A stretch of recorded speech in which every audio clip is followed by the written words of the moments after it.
Hello, namaste everyone. Hope all of you are well. Actually, in this thermodynamics chapter, total we have completed our six lectures, and this is our seventh lecture. In this, we are going to discuss about the Hess law of constant. First of all, in the previous lectures, whatever we have studied, just take a review.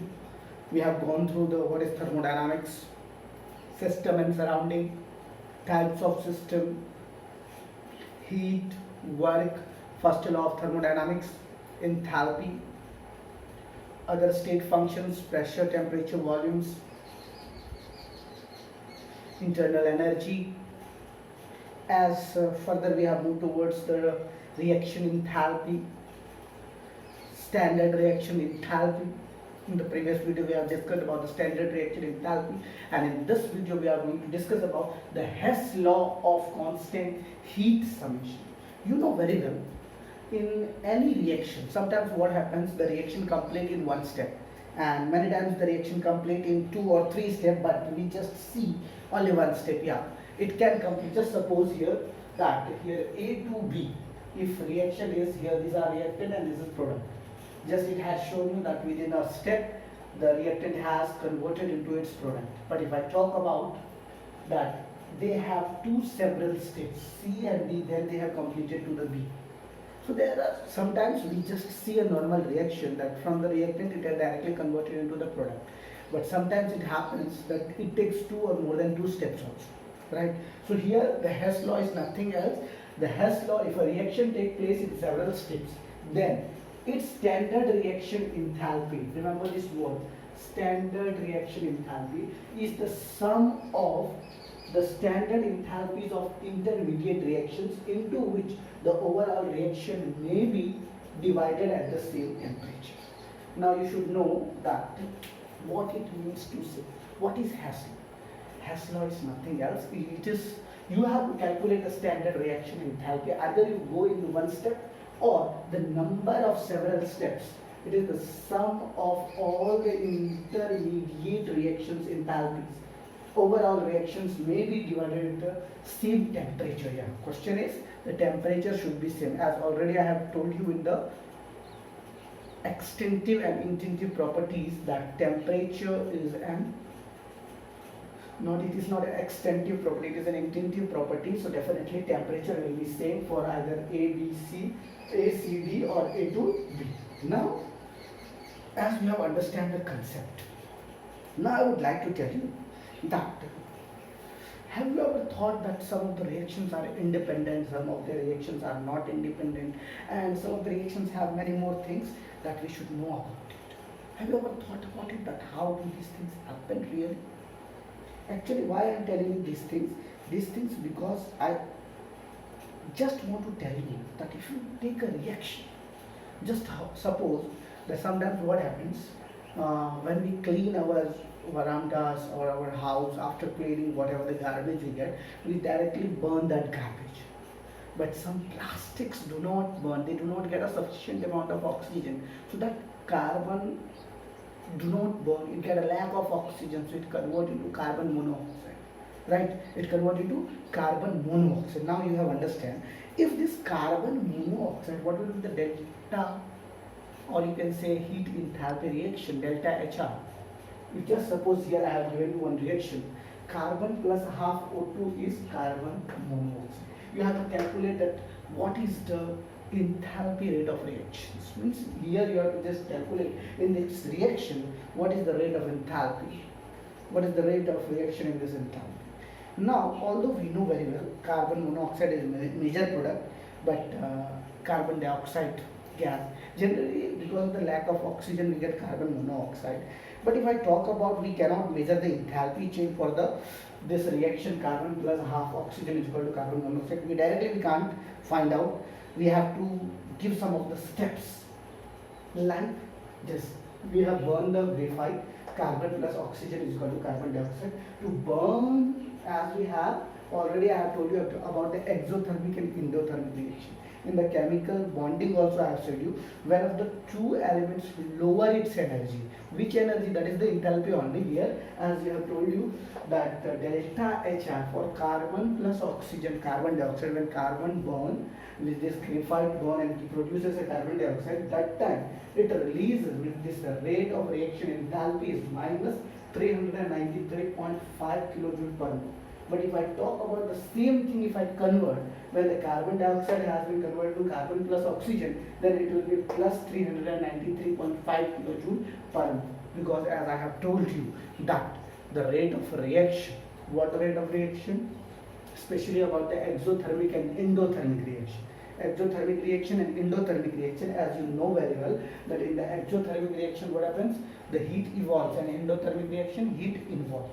So that's why here, as I have told you, carbon plus oxygen, carbon dioxide, the enthalpy rate of reaction is minus 393.5 kilojoule per mole. And second step is, if I just suppose carbon monoxide plus half oxygen, then also carbon dioxide, and here the heat of the enthalpy reaction is minus 283 kilojoule per mole.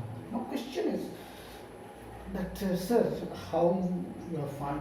See, whenever we talk about this enthalpy of reaction, remember that in the previous video I talked about the standard enthalpy reaction and previous reactant enthalpy reactions. Have you remembered that delta HR is equal to summation of product enthalpy reaction minus summation of reactant enthalpy reaction? If you have remembered, then you may be knowing about that too. What is this enthalpy rate of reactions, right? So here, as I have told you, that carbon plus oxygen, carbon dioxide produces delta HR is minus 393.5 kilojoule per mole, and carbon monoxide plus oxygen, carbon dioxide, it gives minus 283 kilojoule per mole. Now question is, we can combine these two reactions in such a way that we can directly get a carbon monoxide. Means we have to combine this both the reaction. Just suppose here, as I have told you, that here carbon plus oxygen, carbon dioxide. Now carbon dioxide will convert into carbon monoxide plus half oxygen. This is second reaction. Just see, this is the equation number first, this is equation number second. And in the third reaction, what I have done, carbon dioxide splits carbon monoxide plus half oxygen. That time, the delta HR value will be positive, it will not be negative. Why it will be positive? Because here you can see the product is here carbon monoxide plus half oxygen and reactant is carbon dioxide. So that's why here endothermic reaction 283 kilojoule per mole, it will be positive. Now what we have done? We have just taken adding the reaction first one and third one. So I will get the first one, whatever the question was there, carbon plus half oxygen is equal to carbon monoxide. I want to calculate the rate of enthalpy in this reaction. In this reaction, I was trying to calculate the enthalpy for. So first of all, what I have done, I have taken the several steps. According to the several steps, I have got the delta heat enthalpy reaction, adding 1 and 3, carbon plus half oxygen, that is carbon monoxide, delta HR is equal to minus 393.5 kilojoule plus 283 kilojoule per mole, that is minus 110.5 kilojoule per mole. So actually why I have elaborated these all the things, because to understand the Hess law. What is Hess law? Hess law, it is a reaction that takes place in the several steps, then its standard reaction enthalpy is the sum of the standard enthalpies of the reaction, intermediate reactions into which the overall reaction may be divided at the same temperature.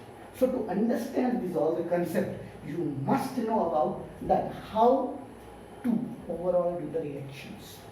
Got it, everyone? Hope all of you have understand. If you are having any doubt regarding this Hess law, then you can just drop it out into the comment box section so I can understand that you are having this type of doubts, right? Now second thing, as you have understand the concept about these all the things, that what is Hess law in general is the enthalpy of overall reaction. Just suppose here this diagram. Okay, in this diagram, can you tell me that overall reaction from A to B, this was the first reactant and this is product. Okay, in this final product, first initial and this is final. Okay, this is the reactant and this is product. So now just see this reaction. In general, if I talk about the enthalpy overall reaction, here you can see in the first step, that is delta HR1, delta HR2, delta H3. And here delta HR means rate of enthalpy of reaction A to B. You can see in this general overall reaction enthalpy. Here done, what will be the overall reaction enthalpy here? So overall enthalpy reaction delta HR is equal to here. So delta HR is already given. So it is delta HR1 plus 2 plus 3 means whatever the several steps are there, it is equal to that now. As I have told you, it can be directly in one step also and it can be in the several steps also. So whatever the several step enthalpies are there, at the same temperature you have to just do the sum of all the enthalpies, that is equal to one step enthalpy. Got it? So this was our Hess law. Now second thing is enthalpies for the different types of reaction. Now we are going to discuss about the different types of reaction. So is there any doubt in this Hess law? If you are having doubt, then please drop it down into the comment box section. And if you want to take a screenshot, then you can take a screenshot of this board. So it will be easy. And already these all the things are represented in your NCERT textbook also. It's only the question is that you should learn something new. That is nothing else. Okay. So let's move ahead. Next one is standard enthalpy of combustion, means enthalpies for different types of reactions.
So our new topic name is enthalpies for different types of reactions.